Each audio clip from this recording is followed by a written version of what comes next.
మొదలైంది. వచ్చిన దారిలోనే మళ్ళీ వెళ్ళాను. అవే పాత మొహాలు. నిజం కోసం మొదలెట్టిన ప్రయాణం.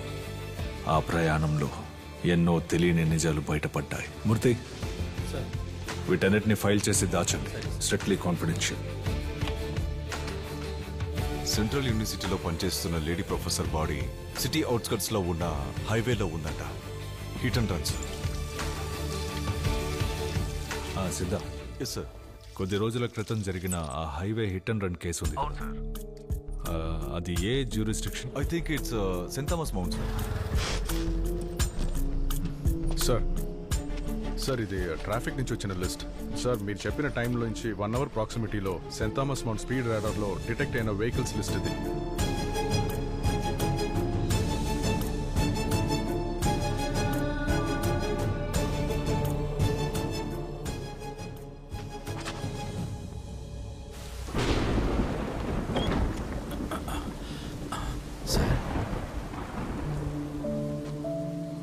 అన్ని ఆధారాలు ఇందులో ఉన్నాయి.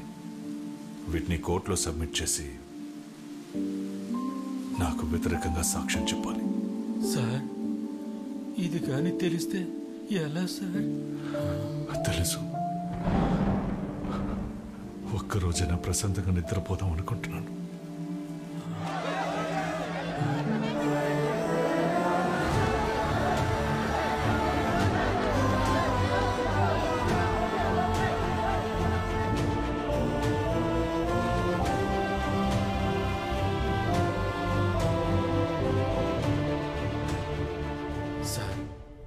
ఆ ప్రొఫెసర్ని అరెస్ట్ చేశారు. శ్రీదేవి ఇప్పుడు స్కూల్కి వెళ్తుంది. సార్ ఇప్పుడు మీరు ఎలా ఉన్నారు సార్? మనశ్శాంతిగా ఉన్నాను సార్. టైమింగ్ త్వరగా కానివ్వండి. నేను వెళ్ళొస్తా సార్. ఏంటి సార్ సంగతిలో? మూర్తి సార్, మీరు ఫిక్స్ చేసిన వకీల్ టాలెంటెడ్, కానీ ఎవరికి తెలియని ఒక పాస్ట్ మా ఇద్దరి మధ్య ఉంది.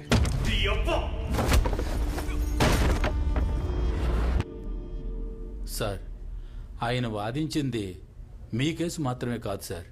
ఆయన ఇప్పుడు వాదించింది ఆయన కేసే sir.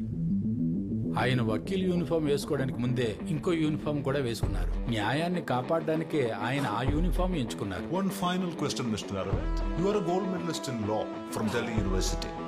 Then why civil service?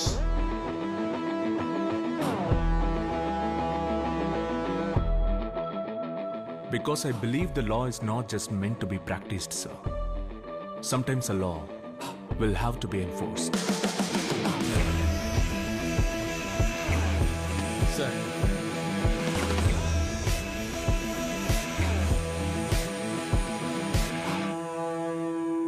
కానీ ఆ యూనిఫామే ఆయన్ని శిక్షించింది.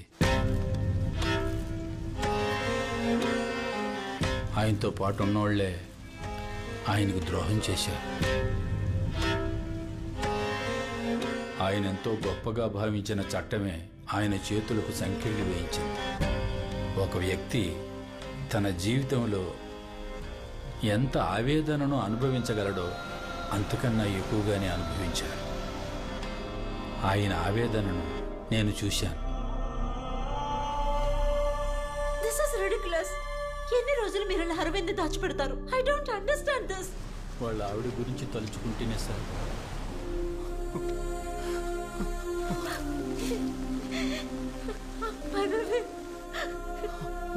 సుప్రీం కోర్టులో మన బెయిల్ రిజెక్ట్ చేశారు.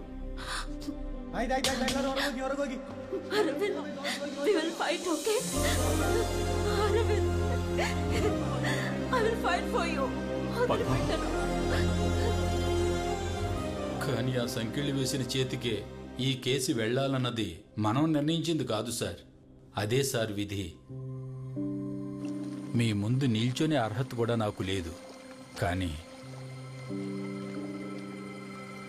మీ మీద పగ తీర్చుకున్న చట్టంతోనే మీ పగ తీర్చుకోండి.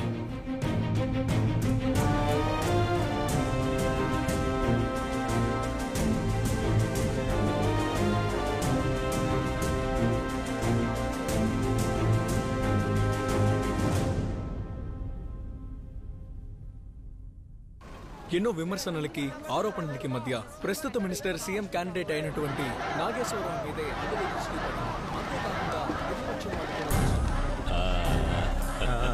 నమస్కారం.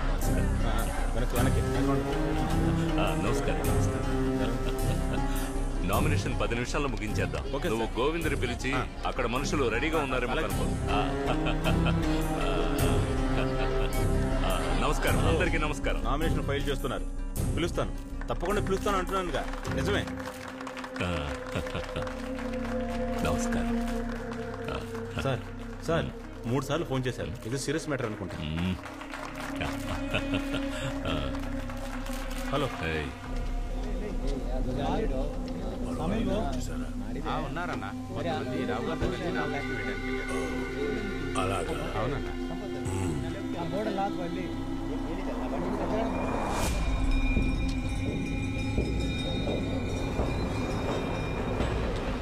ఎలక్షన్లు రాబోతున్నాయి.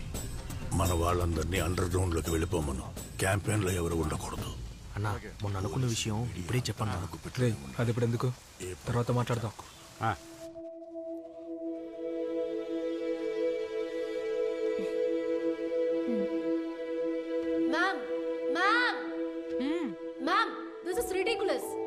ఇందుక మనం ఈ యూనియన్ ఎన్నుకున్నాం. ఎడ్యుకేషన్ ఫండ్ దొరక్క స్టూడెంట్స్ అందరూ వీధులు వెంట పోరాటం చేస్తుంటే 3 కోట్ల పెట్టుబడితో విగ్రహాలు పెట్టడానికి వీళ్ళని ఎన్నుకున్నాం. సిలబస్ ని, చరిత్రని పచ్చి అబద్ధాలతో మార్చేశారు. ఇక ఎదిరించి ప్రశ్నించే వారిని చట్ట వ్యతిరేకులని జైల్లో పెట్టిస్తారు. Ma'am, something has to be done. గ్యాలరీలో ఉండి కమెంట్ చేయడం అనేది చాలా ఈజీ. రంగంలోకి దిగి యుద్ధం చేయగల ధైర్యం ఉందా? Go file your nomination.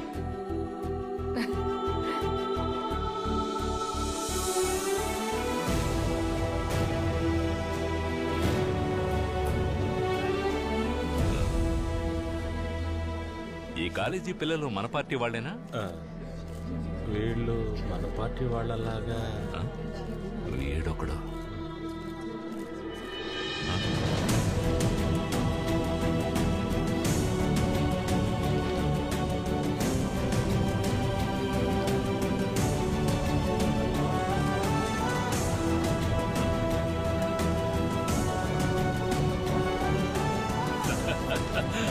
రావాలి, యువత రావాలి.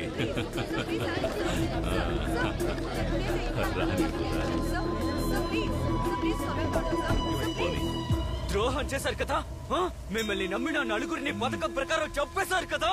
చెప్పండి, ఇంకా ఇలాంటి ఘోరాలు ఎన్ని చేస్తారా? చెప్పరా?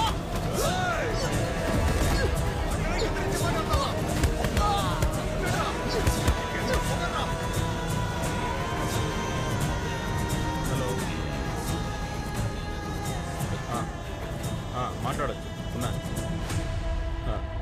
సార్, సార్ ఉదయం ఫోన్ చేసిన అతను. హలో, హోమ్ మినిస్టర్ని మాట్లాడుతున్నా. హలో.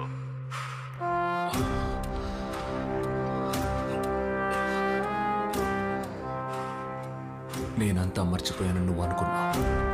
Hello hello. జీవితంలో ఎప్పుడైనా ఒంటరితనాన్ని అనుభవించావా?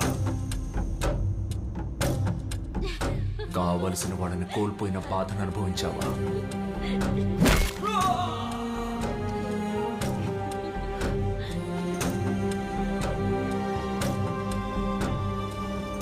రామ్నగర్ రైట్స్ కేసును లీడ్ చేయడానికి నిన్నే టీమ్ లీడర్గా అసైన్ చేశాను. ఆ డీసీపీ మన పార్టీ కార్యకర్తల దగ్గర గలాబా కేసు గురించి ఎంక్వైరీ చేస్తున్నారు. Do you realize the repercussions of the statement that you gave just now? I don't care, sir. But ఆ రైట్స్లో చనిపోయిన 136 మంది, దే డిజర్వ్ జస్టిస్. ఆ డీసీపీని వెంటనే ఏదో ఒకటి చేయకపోతే. డీసీపీ లేదు, గీసీపీ లేదు, పోలీసే కదా, మనల్ని ఏం చేయలేడు. పోరా, అంతా ఓకే కదా సార్?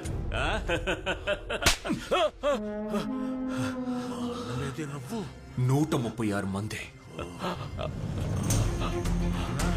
23 మంది చిన్నపిల్లలు. ఈ ఒక్కొక్క ప్రాణానికి నీ చేత సమాధానం చెప్పిస్తాను. ఇక మీదటేరా నీకు పతనం ప్రారంభం కాబోతుంది.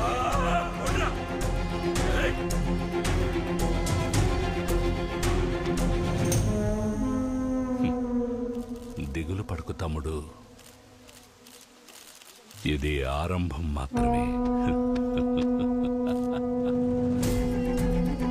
ఇప్పుడేమైంది? నిజమే కదా గెలిచింది.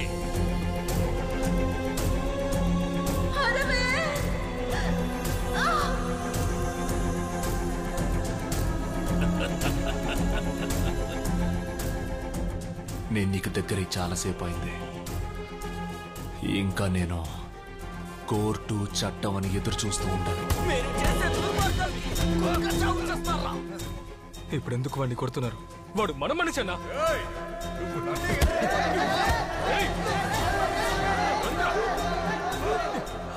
ఇక తీర్పు ఇవ్వడం, శిక్ష విధించడం నా చేతిలోనే ఉంది.